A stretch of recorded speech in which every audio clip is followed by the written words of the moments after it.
Hello students, so today our topic will be regarding English portion of the free of cost mock test that was held on 16th of March 2025.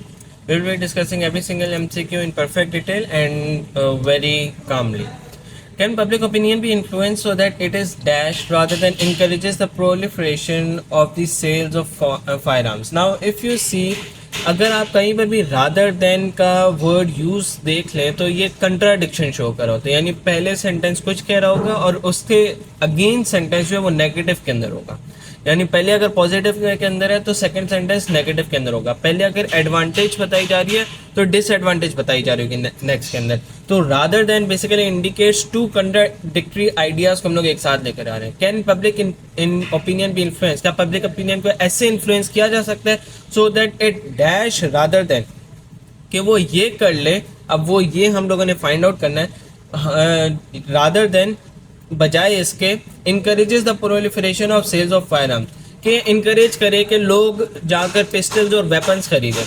तो क्या हमारे कुछ भी कहीं से भी यहाँ पर सेंटेंस का जो ऑप्शन बन रहा है वो है, यहाँ पर देखो प्रोलिफरेशन यानी एम्पलीफिकेशन का जिक्र कर रहा है तो नहीं। सो दैट इट एडवांसेस नहीं, impedes is the right answer. Inverts इतना अच्छा आंसर नहीं है। इनवर्ट्स यानी उल्टा कर देना, उल्टा करना यहाँ पर कोई भी मतलब नहीं निकालना, लेकिन इम्पीड जरूर बता रहा है कि एक ऐसा पब्लिक ओपिनियन जो पब्लिक ओपिनियन को ऐसे इन्फ्लुएंस किया जाए कि वो फायर आर्म्स की जो खरीदो फरोख्त है उसको रोक दिया जाए, थाम दिया जाए, बजाय इसके कि उसको एडवांस दिया जाए। नेक्स्ट समझिए हमारे पास आता है select the most suitable synonym for the given words. Illumination, illumination आपको पता है लाइटनिंग को कहते हैं, यानी किसी भी चीज़ को लाइट करना, कहीं पर भी रोशनी फैला देना इस इल्यूमिनेशन। नेक्स्ट हमारे पास आ जाता है select the most suitable synonym for glistening. Glistening is basically shining, कोई भी चीज़ चमक रही हो तो हम इसे कहते हैं ग्लिसनिंग चीज़ है, तो shining is the right answer. Dull का आपको पता है जो चीज़ चमक ना रही हो, नॉक्सियस जो चीज़ खतरनाक हो हेल्थ के लिए, और एनोडाइन इज बेसिकली जो हार्मफुल ना हो, the stimulus which is not harmful to our body, ऐसी चीज़ जो हमारे लिए खतरनाक ना हो। Select the most suitable synonym for the given words. Distract, distract यानी किसी को तंग करना, किसी के अंदर मुदाखलत करना, किसी को जाकर उसका ध्यान भटका देना, तो this the correct answer will be direct. Reap का मतलब होता है फसलों को काटना, लूज का मतलब है किसी चीज़ को खो देना, स्ट्रेटन का मतलब है सीधा कर देना।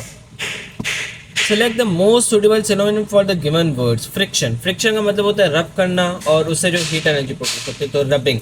Not smoothness, not any other thing I guess. Yeah. Next comes though the apprentice was a highly proficient IT professional. Apprentice हम लोग कहते हैं स्टूडेंट को, लर्नर को जो स्किल्स कोई सीख रहा होता है, was a highly proficient IT professional। जो हमारा स्टूडेंट था वो IT प्रोफेशनल तो बहुत अच्छा था, लेकिन अब दो का वर्ड भी कंट्रा इंडिकेशन शो कर रहा होता है, दो का वर्ड भी ऑपोजिट चीजें शो कर रहा होता है। He had no dash in designing educational software, उसके पास कोई एक्सपर्टीज नहीं थी, कोई एक्सपीरियंस नहीं था डिजाइनिंग एजुकेशनल सॉफ्टवेयर। क्यों? क्योंकि हम लोगों के पास दो आ गए, दो इंडिकेट्स ऑपोजिट थिंग्स, तो क्रिएटिविटी हो नहीं सकती क्योंकि फर्स्ट और सेकंड सेम हो जाएंगे। प्रॉस्पेक्ट नहीं हो सकता, he had no, sorry creativity ही होगा यहाँ पर। वाई? बिकॉज ही नो आ गए यहाँ पर। अगर तो यहाँ पर नो ना होता तो he had creativity in designing educational software गलत हो जाता, लेकिन इसलिए लिखा हुआ है ही हैड नो, तो नो के साथ creativity will be the right answer. Alpha is the right answer. उसके पास कोई क्रिएटिविटी नहीं थी एजुकेशनल सॉफ्टवेयर बनाने के लिए।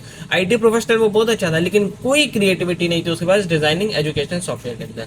ये तुम्हारे 6 MCQs इस मॉक टेस्ट के। अगर आपको कोई भी MCQ मुश्किल लगा हो, कोई भी रूल समझ ना आया हो, तो feel free to ask us in our DM section. आप कमेंट सेक्शन में भी पूछ सकते हैं, हमारा व्हाट्सएप का नंबर आपको गिवन है। और अगर आपको वीडियो पसंद आई हो तो यूट्यूब के चैनल को सब्सक्राइब करना ना भूलिएगा। अगले लेक्चर तक के लिए अल्लाह हाफ़िज़।